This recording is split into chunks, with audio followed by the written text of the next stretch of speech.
अनंत विभूषित स्वामी ब्रह्मलीन स्वामी श्री स्वरूपानंद सरस्वती जी के विशेष कृपा पात्र स्वामी सुबुद्धानंद जी महाराज का अमरकंटक श्री माता सदन में हुआ भव्य स्वागत।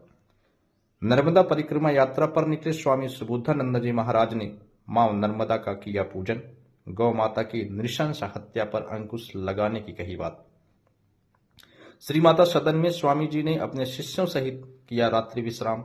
श्रीधर शर्मा ने स्वामी जी की सेवा के अवसर को बताया स्वयं का सौभाग्य।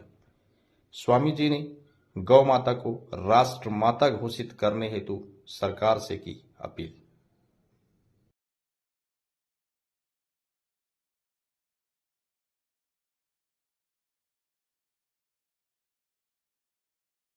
परिक्रमा कर रहे हैं तो वो तैयार हो गए थे कि चलेंगे, परंतु अस्वस्थ होने और ब्रह्मलीन होने के बाद वो हम लोगों के साथ नहीं जा सके, परंतु उनकी पादुकाएं, उनका चित्र हम लोग साथ में लेकर चल रहे हैं। साकर घाट जहाँ भगवान आदि शंकराचार्य जी की दीक्षा स्थली है, तो उसके सामने वाले घाट से हम लोगों ने संकल्प लिया नर्मदा परिक्रमा का, और वहाँ से फिर हम लोग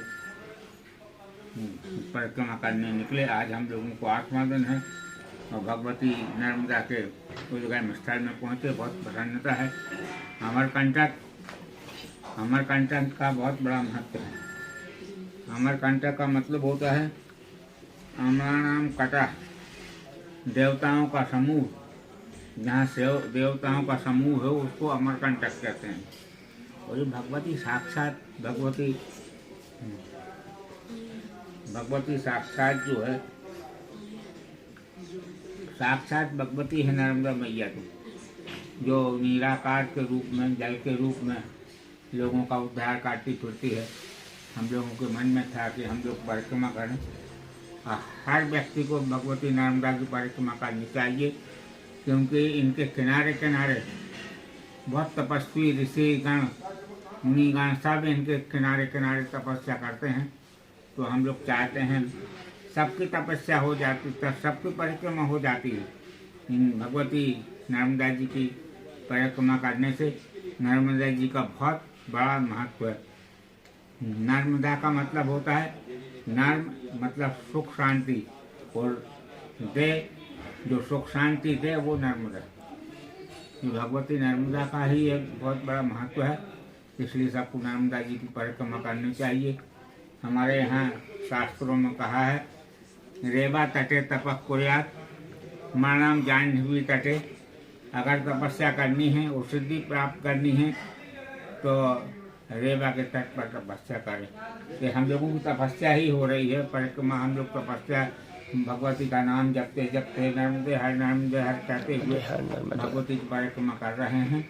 और यहाँ पर हम लोग उद्गम स्थल आए, आप लोगों से सबसे मुलाकात हुई।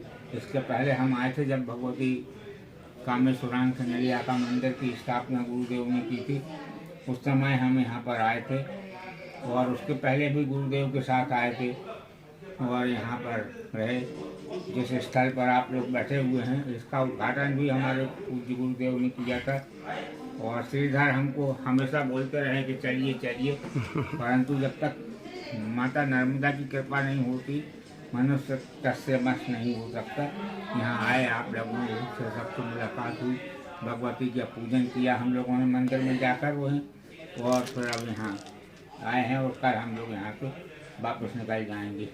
गुरुदेव, समूचे भारतवर्ष में ये स्थितियाँ बनी हुई हैं, गौ हत्या बहुत तेजी से हो रही है। गौ हत्या हमारे क्योंकि हमारे शंकराचार्य जी के सानिध्य में गौ हत्या पर रोक लगाने के लिए और राष्ट्र माता घोषित करने के लिए प्रयास लगातार निरंतर किया जा रहा है। इस पर अच्छी बात है, करना चाहिए। क्या सुविचार हैं आपके? बिल्कुल करना चाहिए। भगवती गाय माता तो उसमें 33 कोटि देवता उसमें रहते हैं, और ये पहले गौ हत्या नहीं होती, परंतु हिंदुओं के को दुखाने के लिए उनकी गौ माता की हत्या की जा रही है। इस पर रोक लगना चाहिए। सरकार इसमें गंभीर हो और रोक लगाए, रोकना चाहिए। गौ हत्या नहीं होनी चाहिए। गौ हत्या नहीं होगी और गौ माता राष्ट्र माता घोषित होगी, तभी हमारे देश में सुख शांति होगी। ऐसे कितने भी हम भौतिक रूप से कितने भी बढ़ जाएं, परंतु आध्यात्मिक रूप से भी बढ़ना बहुत जरूरी है। और गो हत्या रोकना, गो रक्षा करना, ये बहुत बड़ी बात है। माता की हत्या जो हम लोगों को दूध पिलाती है, आपसे कुछ मांगती नहीं, केवल आपको घास चारा भूसा आप लोग खिलाते हैं, दाना खिलाते हैं और फिर दूध देती है। अमृत तुल्य दूध देने वाली माँ की हत्या, ये हमारे लोगों के लिए असहनीय है, ये नहीं होना चाहिए। हम शासन से मांग करेंगे, केंद्र शासन से, कि माता गौ माता को राष्ट्रमाता घोषित करें और गो हत्या बंद करें। मोदी जी ने बहुत अच्छे कार्य किए।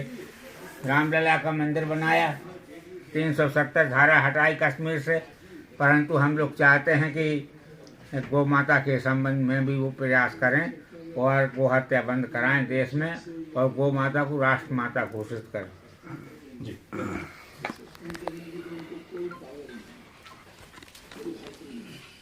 आगमन हुआ है श्री माता सदन में। श्री माता गुरुदेव के आगमन मात्र से आज हम सभी धन्य हुए हैं।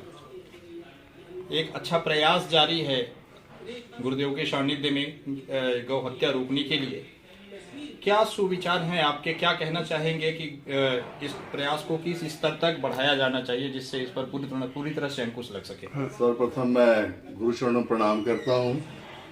आज हमारे बीच, और ये सबसे बड़ा हमारा सौभाग्य है कि हमारे बीच इतने बड़े संत साक्षात यहाँ विराजमान हैं और इन्हीं के आशीर्वाद से, गुरु कृपा से ये स्थान मिला। और गुरु जी स्वयं यहाँ पे आए श्री माता सदन पे, और उन्होंने यहाँ पे नामकरण किया और उस समय महाराज जी यहाँ पे साथ में रहे हैं।